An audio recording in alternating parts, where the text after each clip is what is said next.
Sayın Öcalan'ın demesini aslında herkes biliyor. Yani Sayın Bahçeli daha önce daha fazlasını söylemişti. Zaman geçti, zaman çok geçti. Yani her şey için geç değil. Meclis tatile girmeden önce bu yasaları şey yapması lazım. Birkaç tane geriyle silah bıraktı. Sembolik olarak olsa onlar hakkında hiçbir yasal düzenleme yok. Hani bir ara herkes diyordu ki gelsinler Düzova'da siyaset yapsınlar. Hemen hemen herkes diyordu. Mehmet Akar dahi söylüyordu. Hani bırakın bu işler hal olsun bitsin yani. Bir daha tehlikeye mi düşüyoruz? Bir kavga mı olsun istemiyoruz. Halk istemiyor. Burası Urfa'dır. Halk istemiyor, halklar istemiyor. Araplar burada yaşıyor. Burada Türkmenler yaşıyor. Burada çoğunluğu Kürttür. Burada yaşıyor. Hiç kimse istemiyor. Herkes barış istiyor. Bundan kimse zarar görmez. Bu yasalar neyse, onlar yetkililer bizden daha iyi bilirler. Bu yasalardan kimseye zarar gelmez. Hiçbir ülkeye de zarar gelmez. Bu kadar yoğun bir nüfusun bir coğrafyada yaşadığı yıllarca bu kankaran olmuş bir sorunun hal olması kime zarar verecek? Şimdi bu yasada ilk önce mesela Kürtlerin statüsü lazım. Rica Sayın Abdülhamid'in bırakması, serbest olması lazım. Kendi halkına, kendi örgütüne talimat vermesi lazım. Fiziken görüşmesi lazım. Bir. İkincisi bu yasada Kürtlerin statüsü anayasada yer alması lazım ki bir daha böyle tehlikeli şeyler kimse yaşamasın. Yasanın dışında yasaya gerek olmayan şeyler var. Selahattin Başkan 10 senedir yatıyor. Figen Yüksel'de bu kadar yüzlerce insanlarımız var. Binlerce sayabiliriz. Leyla Güven, bunların hiçbir yasaya gerek yok. Kayyumun yasaya ne gerek var? Yerel yönetimler kayyum atmış, hala devam ediyor. Bunlar yasa masaya gerek yok. Bunu yapılacaksa yapsın. Halk bekliyor, halklar bekliyor. Biz bekliyoruz. Toplumsal barış için eğer bütün partiler için söylüyorum. Gerçekten bir ülkeyi seviyorlarsa hep birlikte bir işi halletmeleri lazım. Bazı marjinal partiler var, kan dökülmesi, kan üzerinde siyaset yapıyorlar. İnsanlar çok zarar, millete, bütün halklara, ülkeye çok zarar veriyorlar. Onlar hariç. Ana Muhalefet Partisi MHP Bahçeli devletin diliyle konuşuyordu. Bak Selahattinler çıksın diyor. Kaç sefer bizden daha ileri konuşmalar yaptı. Ama piyasa meydanda hiçbir şey yok. Vakit geçiyor. Meclis tatile girdi. Bir seneyi geçti bu olay başlandı. Neden milleti halkları uyarındırıyor gene çıkmaza sokuyorlar? Demokrasi istiyoruz. Kardeşlik istiyoruz. Kardeşlik de entegrasyon böyle şerefli bir şekilde olur. Mecliste kimse demesin Kürt dili, bak Kürt dili bilinmeyen dil bile mecliste ya bilinmeyen dil diye şey yapıyorlar. Bu nasıl olacak? Kürt dilinin önü, Kürt kültürünün önü açılması lazım. Kürtlerin kendi ana diliyle eğitim görmesi lazım. Bunu ben söylüyorum. Bütün halklar rahat etsin. Herkes için demokrasi.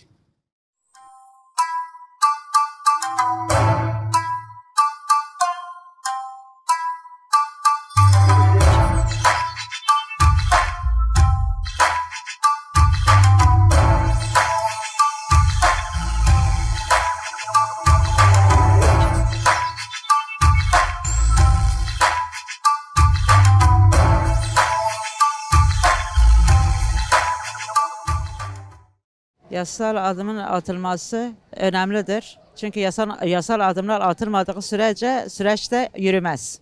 Yasal adımların atılması gerekir. Çerçeve yasadan bahsedildi televizyonlarda.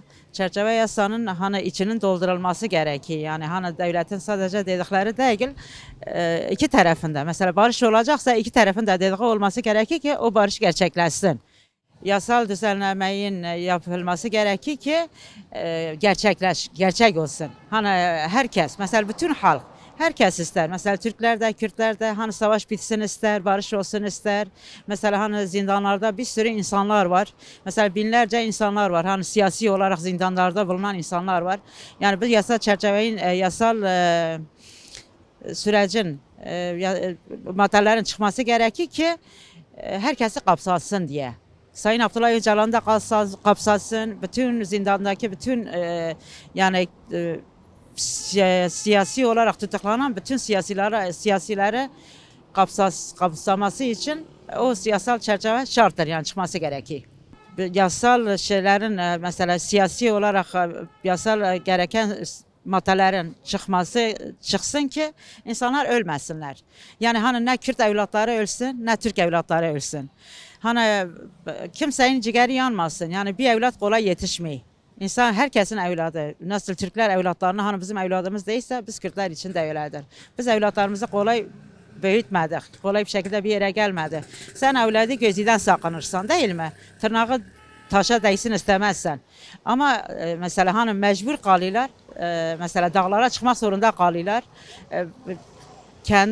Belki mesela kendi kardeşlerinden bile çatışıyorlar. Yani niye? Niye mesela yüzyıllardır niye bu olsun? Niye evlatlarımız katledilsin? Ne Kürtlerinki katledilsin ne de Türklerinki. Biz isteriz ki onurlu bir barış olsun. Herkesi kapsayan bir barış olsun. Ama onurlu. Böyle hani mesela işte kendi işlerine mesela sistemin içine geldiği gibi bir barış değil. Hepimizi kapsayan onurlu bir barış olsun. Bizler de çok büyük bedeller ödedik. Değil mi? Bizler de binlerce belki yüz binlerce insanımızı, evlatlarımızı toprağa verdik. Ne için? Adil olmadıkları için, adalet olmadığı için. Biz adaletin gelmesini gerçekten ama şerefli bir adaletin, onurlu bir barışın gelmesini istiyoruz. Başta Sayın Öcalan'ın özgür olmasıdır. Ondan sonra zindandaki bütün insanlarımızın özgür olmasıdır. Bir çerçeve yasa dedikleri, eğer Sayın Öcalan'ın dediği gibi bir çerçeve yasa çıkarsa zaten herkesi kapsayacak. O yüzden biz isteriz. Başta Sayın Öcalan özgür olacak, ondan sonra bütün insanlarımız özgür olsunlar. Urfa halkına en büyük çağrım, yani rica da edeyim genelden. Kalksınlar, hep birlikte el ele verək, hep birlikte. Bir gün bir olmuş, yarın ona olur. Kimseye olmasın. Bir gün bir olmuşsa yarın ona olmasın. Geç kalmayak. Yani beklemeyek. Ona olmasını da beklemeyek. Hep birlikte el ele verək. Sayın Öcalan'a da sahip çıkaq. Zindandaki bütün insanlarımıza sahip çıkaq. Kendi dilimize, kendi ırkımıza, kendi insanımıza sahip çıkaq. El ele verək ki bir yere varabilək.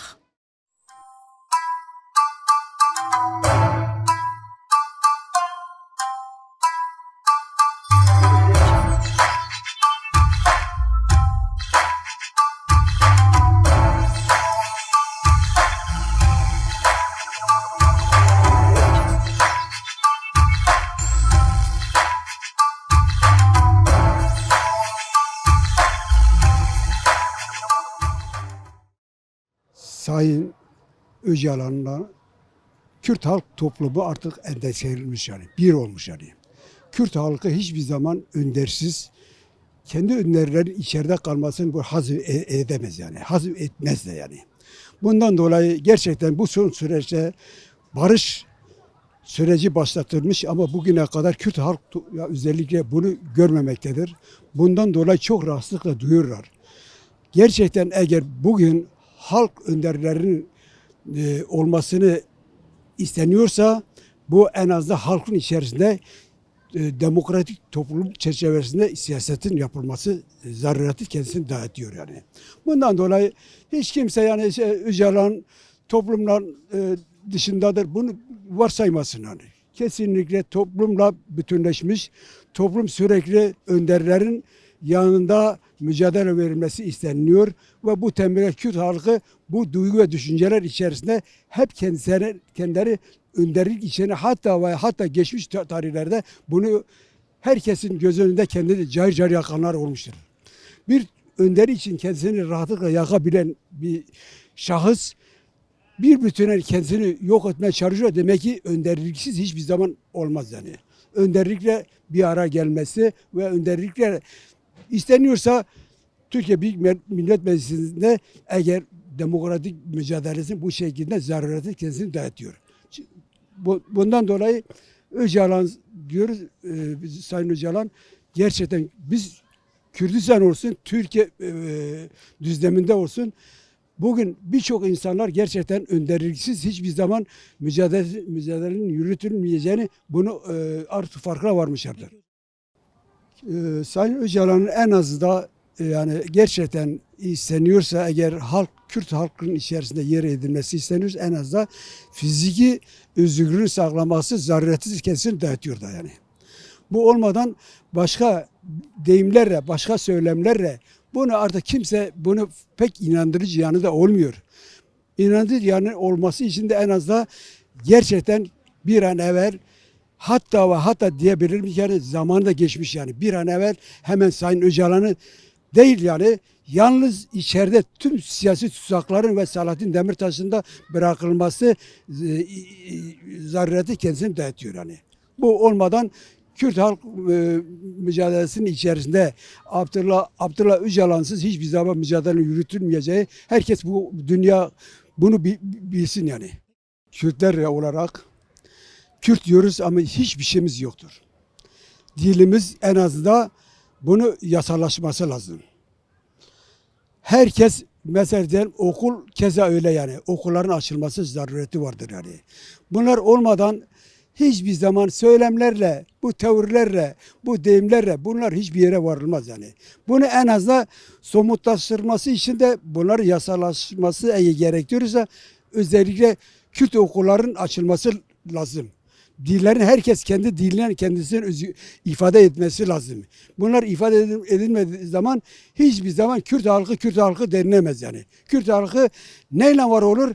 En azından kendi diliyle, kendi giyimiyle, kendi kuşamıyla.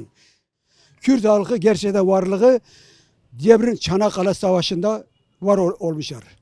Ondan sonra her birçok yani savaşlarda Kürtler eğer var edilmişlerse bugün niye bunlardan korkuluyor?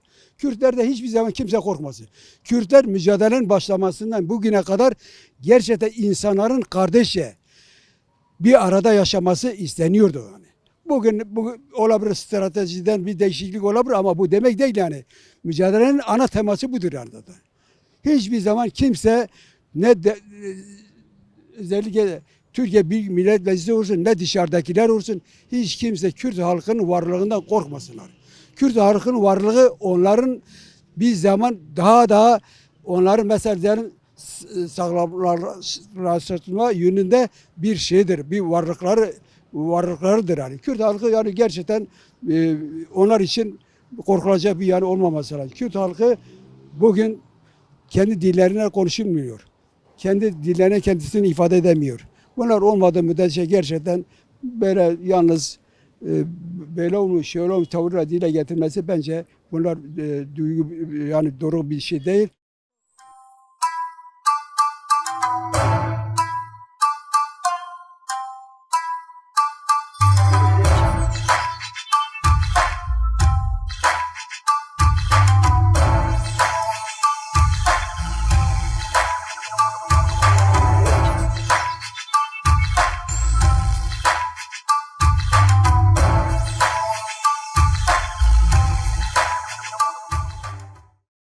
Şimdi yasal çerçeveler dikkate alındığında yani yasal çerçeve zemine oturduğunda ki insan güvene ki Sayın Öcalan'ın da atılması adımlarının arkası gelmesi lazım. Şimdi yasal çerçeve olmadı mı önce biz bu Türk devletine güvenmemiz lazım ama güvenimiz yok. Söyle niye yok? Çünkü şimdiye kadar bize hiçbir güven vermediler. Şimdi tek taraflı süreç olmaz. Sayın Öcalan bütün adımları attı. Devlet hiçbir adım atmamış. Atmıyor da.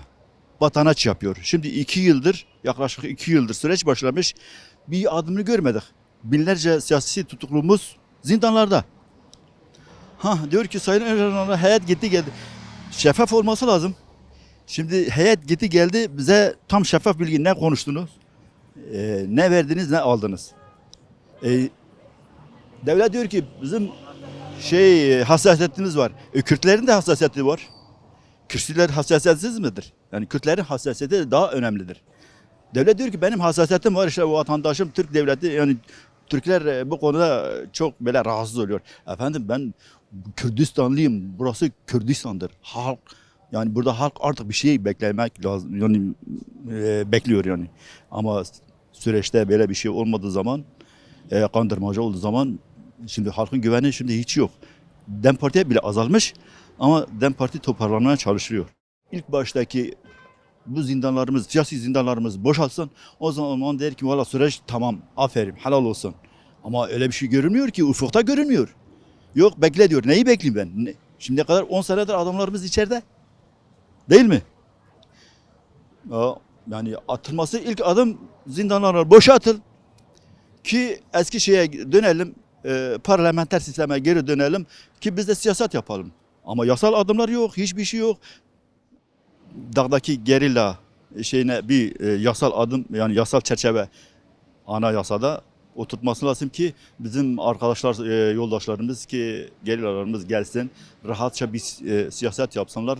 Ondan sonra yani demokratik bir zeminde. Ama sen bir yandan içeri alıyorsun, bir yandan da diyor ben seninle müzakere yapıyorum.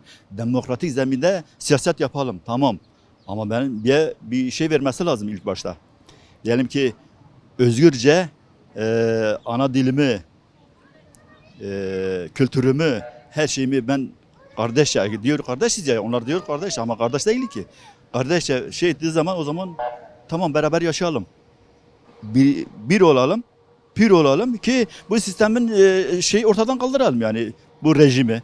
Rejim yerine demokratik bir Türkiye. Ondan sonra beraber yaşayalım. Kürtlerin hakkını ver, Alevilerin hakkını ver kardeşim ver. Senden kimse bir şey istemiyor ki, dilemiyor ki benim hakkımı gasp etsin. Ver bir zamandan beraber yaşayalım. Kimse kimseye şey saldırmaz ki o zaman. 100 yıldır hep şey altındayız yani.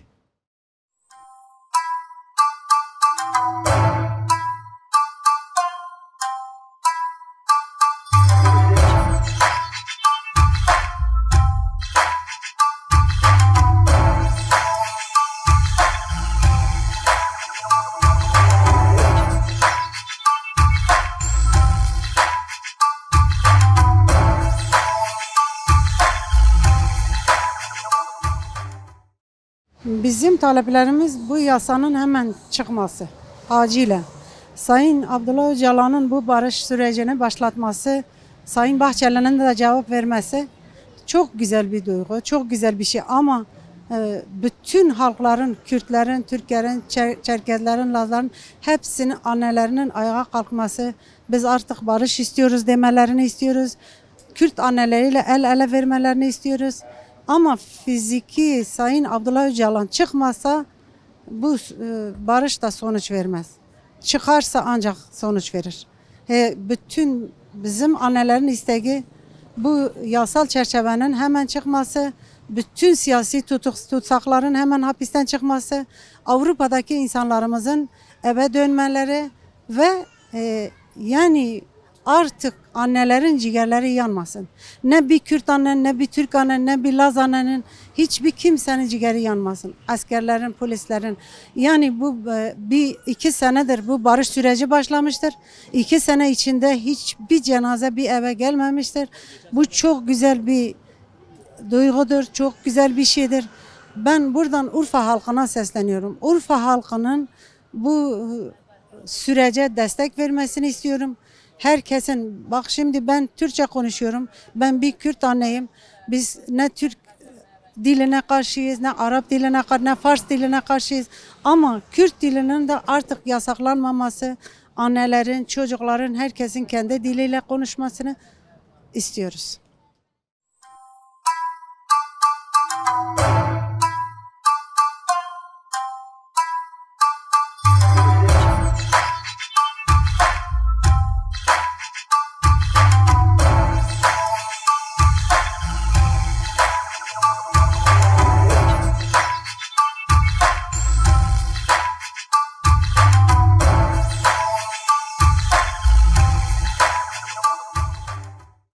Biz orijinal barışını istiyoruz. Hem Türkiye refaha kavuşur, hem hepimiz zengin olur. Halkımız da daha güçlenir. Dünyaya karşı biz daha güçlenir. İyi bir işbirliği olduk. Biliyorsun kardeş gibi yaşarız. Yani yıllar gibi bizi uyutmasınlar bir daha. Bir daha bizi kandırmasınlar. Sayın Abdullah Öcalan'ın biliyorsun özgürlüğüne kavuşmak oldu mu Türkiye refahına kavuşur.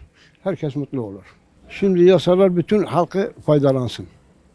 Bütün ezilen sınıfları faydalansın. Meselemiz burada. Yani kimi dışarı çıkıyor, kimi de sürünüyor olmaz.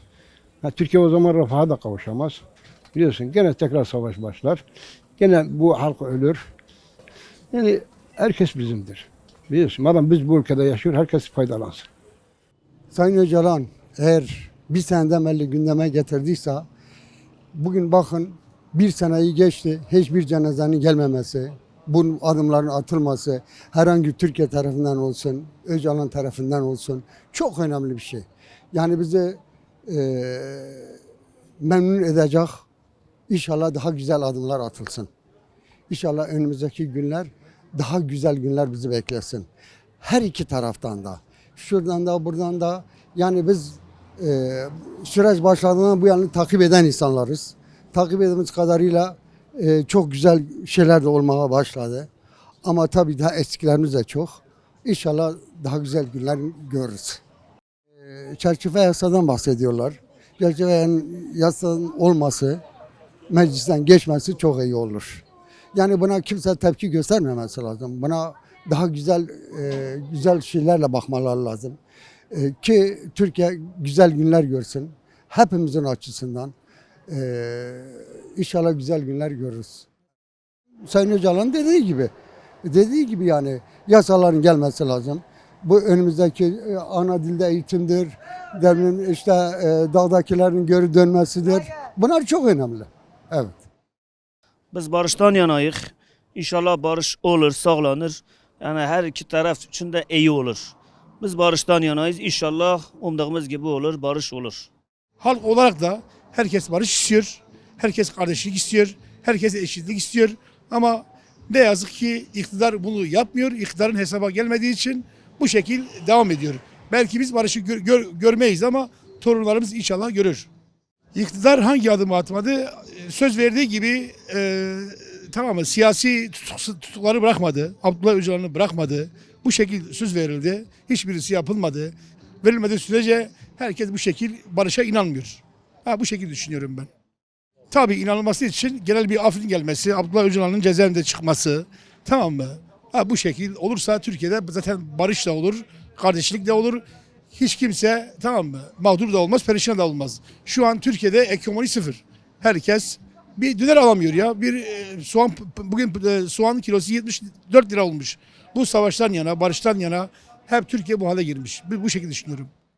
Abdullah Öcalan barışla ilgili ilk adımını zaten atmıştır.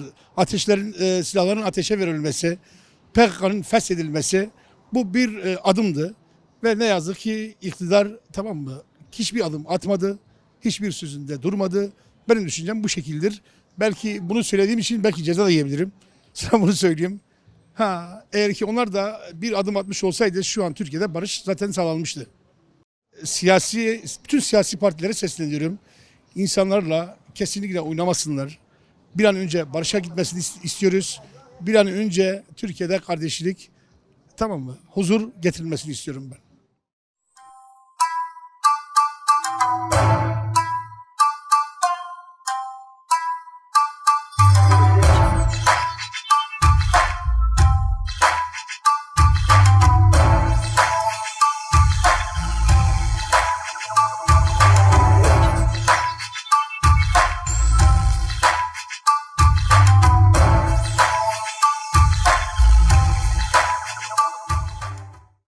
Yani kanun değiştirmedikçe barış da olmaz.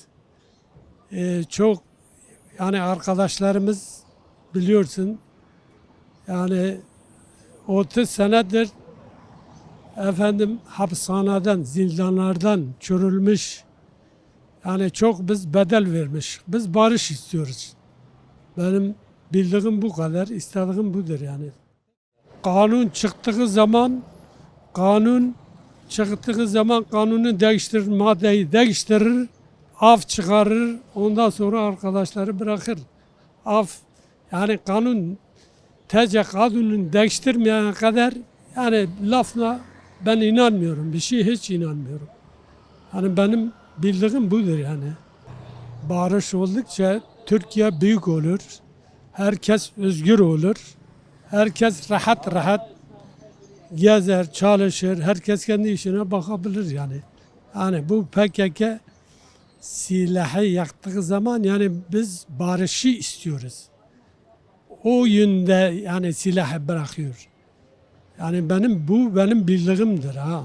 En başta yani başkanımız özgür olacak ki öbür arkadaşlar hepimiz özgür olur. Eğer Başkan özgür olmadı mı hiç kimse özgür olmaz. Çözüm süreci olması, ya Türkiye'nin yalnız Türkiye içinde, Türkiye'nin dışarıda da e, yükselişinin, ekonomisinin, her şeyin düzeleceğini düşünüyorum. En azından bu kadar silahlara yatan para hiç olmasa buradaki ekonomi yatar. Yani şu anda Türkiye'nin ekonomisi, ben aynı zamanda emekliyim.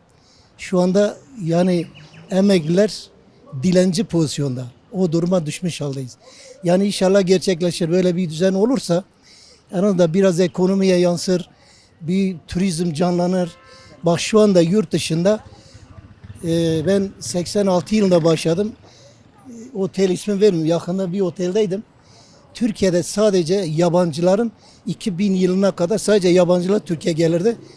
Sonradan hükümetin tabii durumu da etkileyerek şu anda yabancı turist sayısı çok az. Ve biz damlarda turistleri yatırıyoruz. Yerli turizmi yok. Sadece hepsi yabancı. Alman, Fransız, İtalyan. Ama şu anda bölgede bakın gezin. Normalde bu tarihlerde yabancı turların gelme saatidir. Şu anda bulamazsınız. Türkiye'nin eğer bu şeyi düzelirse bir de tabii hukukun da çok önemi vardır. Şu anda Türkiye'deki hukuk sisteminin dışarıya yansıması çok kötü ve o yüzden dolayı özellikle yabancı turistin gelmesi çok zor. Ha çözüm süreci olur inşallah biter. Bunlar düzelir diye umut ediyoruz yani istiyoruz. Ya sayın herkesin elini taşın altına koyması lazım. Yani artık bunun olması lazım. Yani nereye kadar? Ha bazı siyasi partiler karşı çıkıyor ama onların da karşı çıkması nedeni zaten eğer ona karşı çıkmazsa kendi siyasi şeylerini sürdüremiyorlar. O yüzden karşı çıkıyor ama herkesin elini taşın altına koyması lazım. Herkes barış ve kardeşliğinde yaşaması lazım. Olması gereken de budur.